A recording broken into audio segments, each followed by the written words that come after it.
नमस्कार. स्वागत आहे आपल्या यूट्यूब चॅनलमध्ये. आज आपण मायक्रोसॉफ्ट वर्डच्या सिरीजमधील 7वा व्हिडिओ बघणार आहोत. या व्हिडिओमध्ये टाईप केलेल्या टेक्स्टला लोअर केस म्हणजे स्मॉल लेटर तसेच अप्पर केस म्हणजे कॅपिटल लेटरमध्ये कसे कन्वर्ट करायचे हे बघणार आहोत. सर्वात आधी टेक्स्ट टाईप करताना लोअर केस किंवा अप्पर केस कसे करायचे हे बघूयात.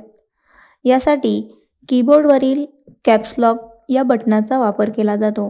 कॅप्स लॉक बटन ऑन केल्यानंतर अप्पर केसमध्ये टायपिंग होते आणि ते बटन ऑफ असल्यावर लोअर केसमध्ये टायपिंग होते. आणि आपल्याला एखाद्या शब्दामधील पहिल्याच अक्षराला कॅपिटल करायचे असेल तर कीबोर्डवरील शिफ्ट बटन दाबून जे अक्षर कॅपिटलमध्ये टाईप करायचे आहे त्याला क्लिक करावे. आता आपण बघू टाईप करून झालेल्या टेक्स्टला लोअर केस किंवा अप्पर केसमध्ये कसे कन्वर्ट करायचे. यासाठी आपण इथे एक पॅरेग्राफ घेतलेला आहे. आता आपण पॅरेग्राफला सिलेक्ट करून घेऊ. यानंतर होम टॅबमध्ये या ठिकाणी दिसणाऱ्या ऑप्शनला क्लिक करू. इथे आपल्याला विविध ऑप्शन दिसत आहेत. यामधील पहिला ऑप्शन सेंटेन्स केस हा आहे. याला सिलेक्ट केल्यानंतर पॅरेग्राफमधील सेंटेन्सच्या पहिल्या शब्दामधील फक्त पहिलेच अक्षर कॅपिटल होईल.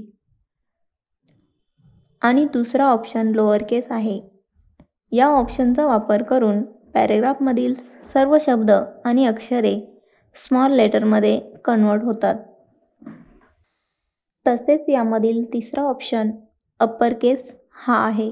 या ऑप्शनचा वापर करून पॅरेग्राफमधील सर्व शब्द आणि अक्षरे कॅपिटलमध्ये कन्वर्ट होतात. यामधील चौथा ऑप्शन कॅपिटलाइज ईच वर्ड हा आहे. या ऑप्शनचा वापर करून पॅरेग्राफमधील सर्व शब्दांमधील पहिले अक्षर कॅपिटलमध्ये कन्वर्ट होतात.